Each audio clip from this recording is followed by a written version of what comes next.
Hi, everybody. Joy here. As you guys know, I have started this podcast to interview entrepreneurs and also, to share my entrepreneurial journey with everybody. And today I have a great guy all the way from Ireland. His name is Liam, and he's the co-founder of a very awesome product called Busterbox. Are you thinking of becoming an entrepreneur, but you're not exactly sure if that is for you? Or you have tried a few times, but you have failed? Or maybe you are currently on your journey, but you're not exactly sure you're taking the right path and if you're doing the right things? Follow along on this podcast where I will be sharing my entrepreneurial journey with you all. I will be sharing my successes, my failures, and also my challenges. The best part is I will also be interviewing fellow entrepreneurs that will be sharing their stories and their successes. This is my podcast, Entrepreneurial Journey, and I am Joy Nicholson. Hi, Liam. How are you doing? Hi, Joy. Thanks very much for having me on your podcast. I'm excited to do this interview. I'm very excited because I think what you're doing is so freaking cool. But let's save the questions for the interview. So, can you tell people a little bit about where you're from? What do you do? Put your entrepreneurial side apart, like you as a person. Where do you come from? What do you do? What's your hobbies? I come from Dublin in Ireland, a place called Malahide, and my hobbies include swimming, reading. I do read a lot of different books and just hiking and watching films and stuff. Nothing too exciting. Oh, that's awesome. There's nothing wrong with doing some hiking and some movies. Yeah.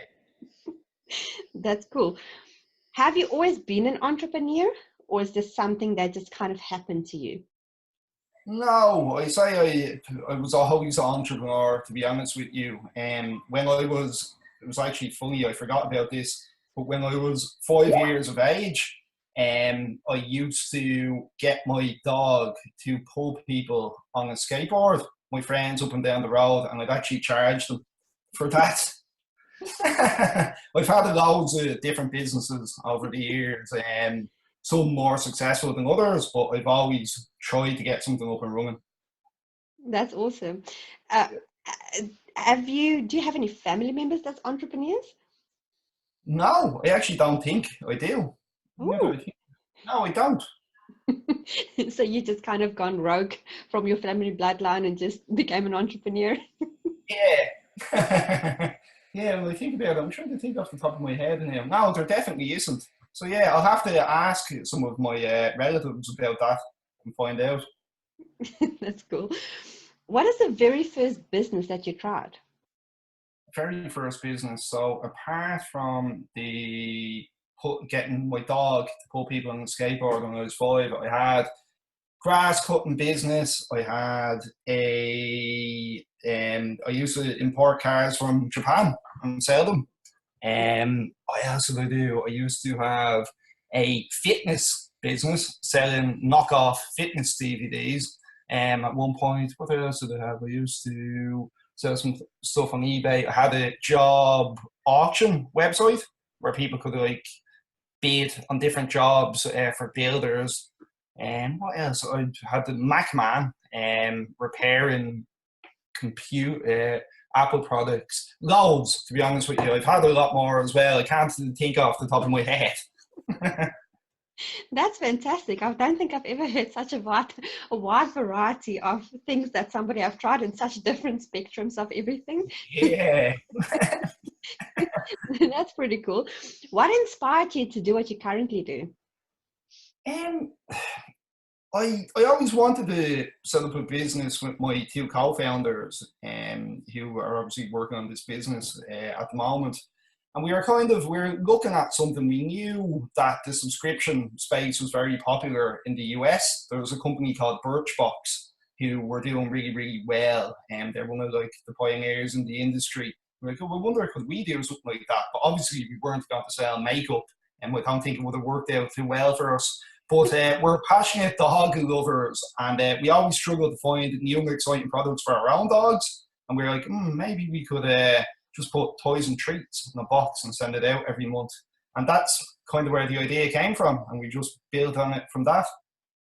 That's awesome. So when you say co-founders, so I'm assuming you've got then, is it you and two other people, or is it? Yes, there's three of us, and two of them are two of my childhood friends. We grew up together. They live literally around the corner from me, Oh, and that's one of them awesome. lives two doors down. Yeah.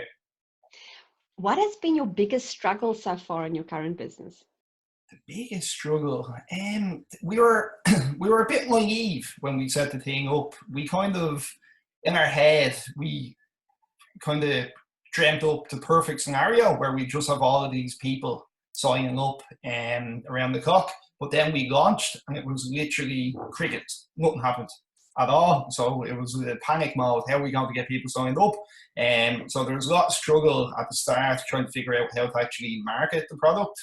I think the first month I just kept going on. We're going to get 300 people signed up the first month, 300 people the first month, 300 people. And we ended up, I think, with 12 boxes going out the first month. Then the second month, it was, I think we got another 12 people signed up. So we had 24 people signed up. I think for the first 3 months, we got 12 new people a month, which it was nothing like, and we were spending an absolute fortune on advertising to get these people. I think it was costing us something like €80 per customer at the time. So, yeah, we didn't know what we were doing. We didn't have any scalable strategy. But we got to month four, and I think the first week in month four, we got 12 people signed up. And I was like, oh, that's good. Well, we're going to top the previous month's sales in a week. And then we just kind of grew it from there. We figured things out. And now, obviously, we get a lot of people signed up every single day. So, yeah, but That's that's a learning cool. curve we had to go through. That's awesome that that you're growing at least. I Yeah. guess, because I've been doing these interviews for a wee while now, and one of the biggest struggles that entrepreneurs face is actually marketing and advertising their products. So Yeah. yeah, so I'm happy that you've mentioned that was a struggle, because it is actually more common than people think it is. It is. It's very, very difficult. Like people go into advertising, particularly on Facebook, and they think it's really, really easy. You just send out a post and you boost it. It's not like that at all. It's actually very complex, Mm. and it takes a lot of learning to do it. At this point, we've probably spent over 100 grand on Facebook ads. So obviously we know how to use it now, but at the start it was absolute torture. Just Yeah, watching go out and nothing come back. Yeah.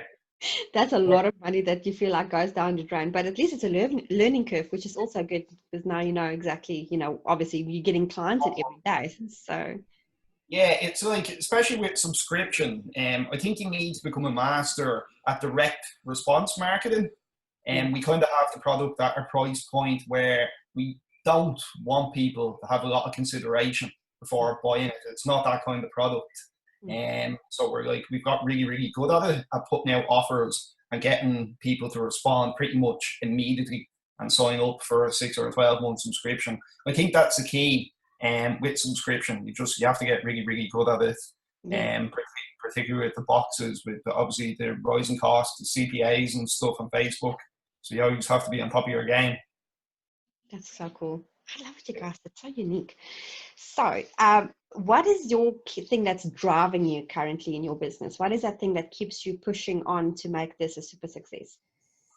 We're obsessed with growing our revenue, our monthly recurring revenue, and like it's literally we set targets and we're just watching it around the clock. And obviously, we're trying to bring people, new subscribers in for cheaply as possible, and just grow that revenue, keep growing it, keep growing it. We recently passed; it was a big milestone for us. We cleared €1 million in sales, and that was like amazing. We're delighted with it, but we know now that it won't take half as long for us to get the next €1 million in sales, because we know exactly what we're doing. So the next goal is 5 million, and we're pushing on as quickly as we can to hit that number. That's awesome. That is really, really, really, really awesome. Wow, a subscription box making that much is almost unheard of, but obviously it's been proven in the States. So it's very cool that you guys are doing it there. Are you the Yeah. only company in Ireland that does a subscription box? No, there's a few different people who are doing things. I think there's what is there off the top of my head? There's a book club that does subscription. I think there's a few makeup ones as well. It's become and a meal delivery service through subscription. I think it's become more popular in the last few years. Mm. I'm sure more companies will open up. Our actually biggest market is the UK. We have 80% of our user base in the UK, because it's a much bigger country than Ireland. There's like 1 million dogs in Ireland, and there's 8.5 million in the UK. Oh wow! So Yeah. you just market within Europe? Is that your? Yeah, at the moment we only serve the UK and the Irish market. It's very possible in the future we'll look to expand that. But at the minute we just want to reach as many dogs as possible in them two countries. So tell us a little bit about what's in the products, if you don't mind asking. What exactly do people get within the box? I should have actually brought a box home with me. I don't have one in the house. But yeah, so every month we send out a box of it. Generally, it has 5 different products in it, 2 unique toys, and 3 bags of healthy treats. We at the moment we are in the middle of changing our products over to go completely Busterbox. So there won't be any other products in the box. It will be our own brand toys and our own brand treats. Nice. To make the box a bit more exclusive. And we try to wrap it in a theme every month to make things interesting for the owners. So we could have like, let me think, the Barking Dead theme for Halloween, and it'll be like zombies and stuff. And then we'd have like the Under the Sea theme, and we try to keep it fresh for the owners so they enjoy it as well as the dogs. I love it. Do you put like something to dress the dog in as a Halloween costume? That would be fun. No, we're actually thinking about that. We were thinking about selling dog costumes this year, but we never got around to it. But for Christmas, it's still up in the air now, but we could be selling dog antlers as an extra box. Yeah. So, that would be so cool. So obviously you guys have been successful so far and you've been working very hard at it. I can imagine there's a lot of hours that went into this. So what is that thing that you can attribute to the success? What is that thing that you feel made you successful?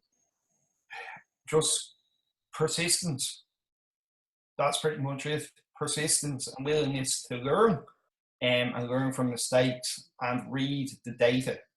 We learned that at the start of the business. We used to have a lot of assumptions about different things, but a lot of the time we'd be wrong in what we thought. So now we just go completely off data.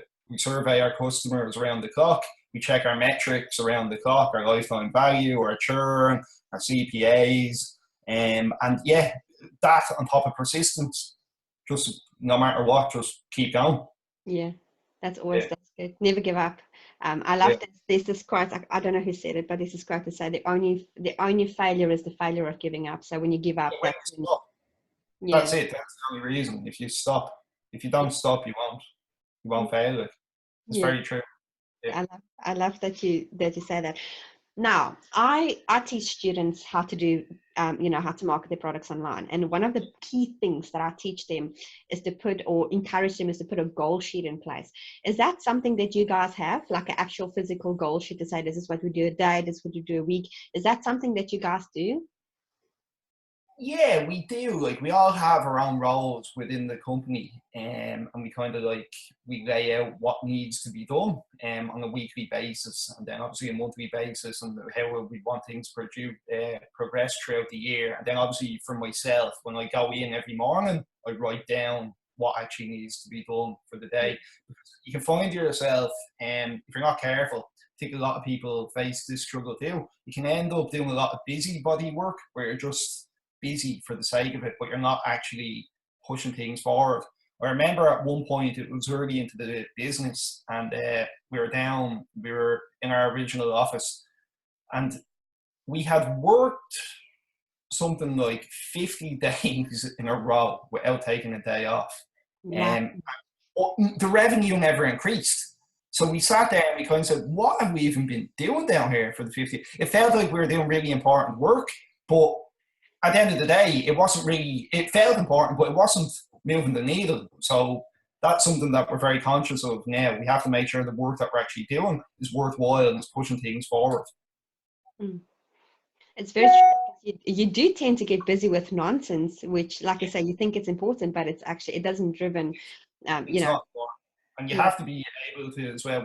We used to want to do everything in the business. Like, we're involved in everything. We packed the boxes. We done the customer support. But you'll never get anywhere if you spend all your time doing that. Yeah. We actually, one of the best things we ever did was we hired somebody full time to do our customer service. So it's just, we have to manage them, and we have to look over tickets at the end of the month. And then we don't pack our boxes anymore. It's done through a fulfillment partner. So that frees up a lot of time as well. Mm. That Yeah. we can actually working on the business and not in the business. That's true. You kind of just work for an employee, which is yourself, and you can be like the hardest boss to yourself because you never get time off or anything. Oh. That's very true.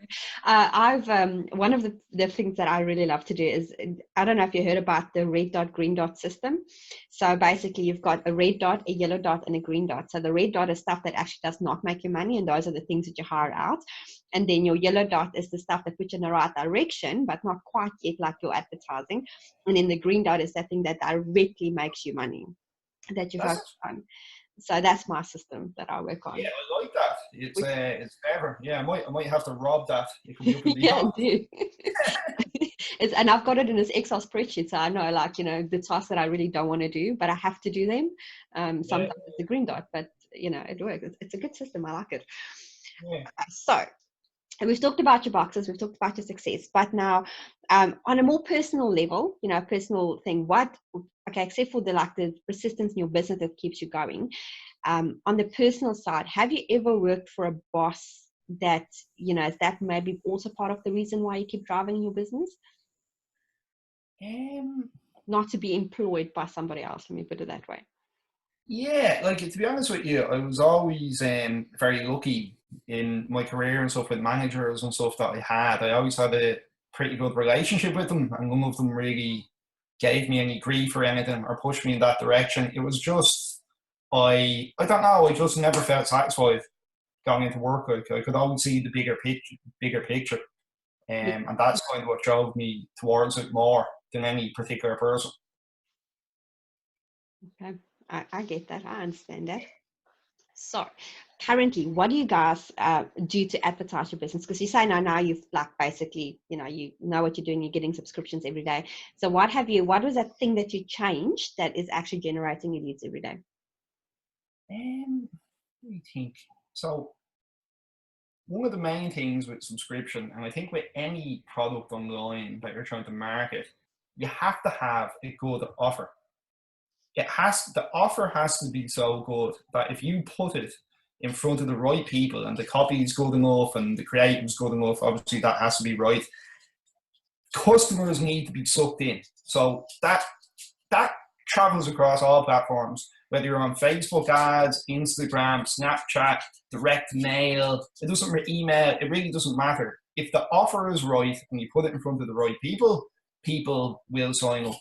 And we've just got really, really, really good at putting together irresistible offers to get people excited to sign up. And then it's just really a case of ramping up the budgets and getting it in front of as much people as possible.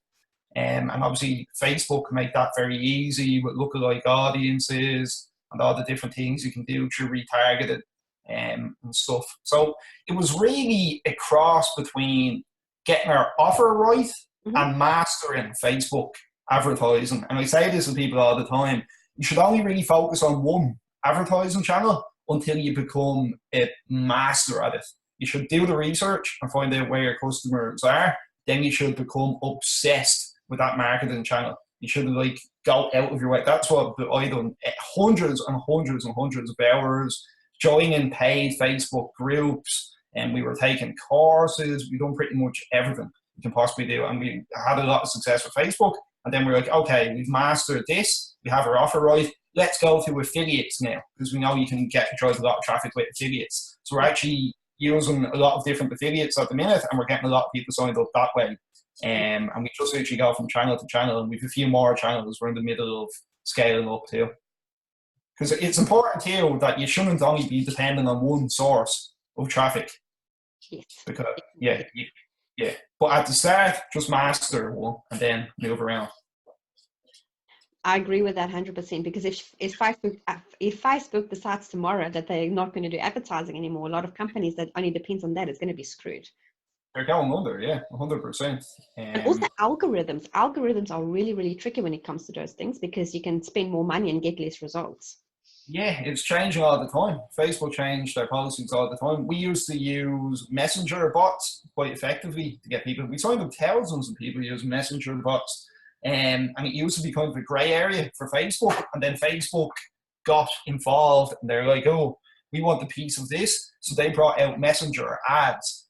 And you're kind of forced into using them, but it was way more expensive. So it wasn't viable anymore. So pretty much overnight, the channel got completely shut down on us.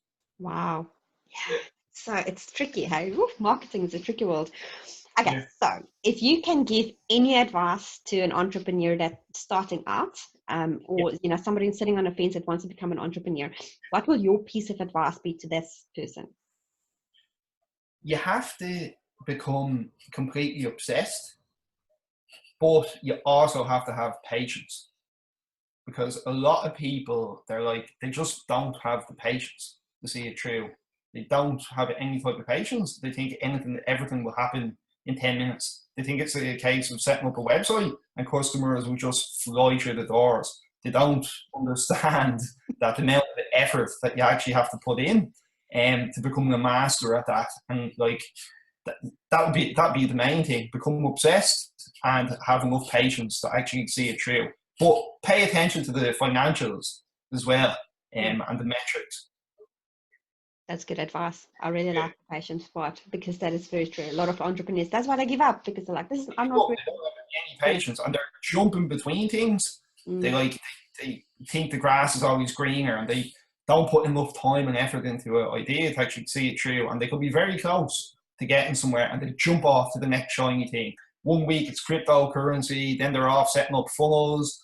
Then the week after, they're trying to become a marketing agency. They're bouncing between all these different fads, and they're never getting anywhere in any of them. I know. Yeah, that's true. I get lots of cold messages from people saying to me to join this program and that. I'm like, no, thank you. I'm happy. I'm focusing on one thing. That's what I do. Yeah, that's what you do. I hope you're not getting the messages from people that you used to go to school with who are getting in touch with you after 10 years and they're trying to sell you on multi-level marketing. You ever get them messages? I do, yes. That's one of the ones that I get the most of. And I'm like, look, I'm in a multi-level marketing. You get a message from me because I use funnels to get people. So, there's ways. There's other ways to do it. Don't irritate people. Please, can you tell people where they can reach you for subscription boxes? You have a website where they can go to just buy your product or share your product or just, get involved. Yeah, they can head over to Busterbox.com. And then if they want to reach us via email, they can reach out at info@busterbox.com. But I actually have my own website too, my own blog, where I write a lot of different stuff about subscription boxes, advice and stuff for anybody looking to set up a subscription box. And you can check that out at liammichaelsbrennan.com. Awesome. So because you have this great Irish accent that I absolutely love, we will put the links on the bottom just so people can get the spelling right. Not the same problem. Americans don't understand me. So that's all right. So we'll put your links in the bottom and then people can definitely reach out to you. Okay. Okay. Yeah, Thanks for having me on. It has been fantastic. Thank you so much. I really enjoyed this interview. It's so different. Subscriptions is so cool. I love it. It's always fun to get something in the post, especially, if it's for your furry baby. So that's really, really cool. That's great. Well, yeah, thanks again. And yeah, it was great chatting to you. Definitely it was. And we'll keep in touch. Have a great day. And talk to you soon. Yeah, same to you. Bye-bye. Bye.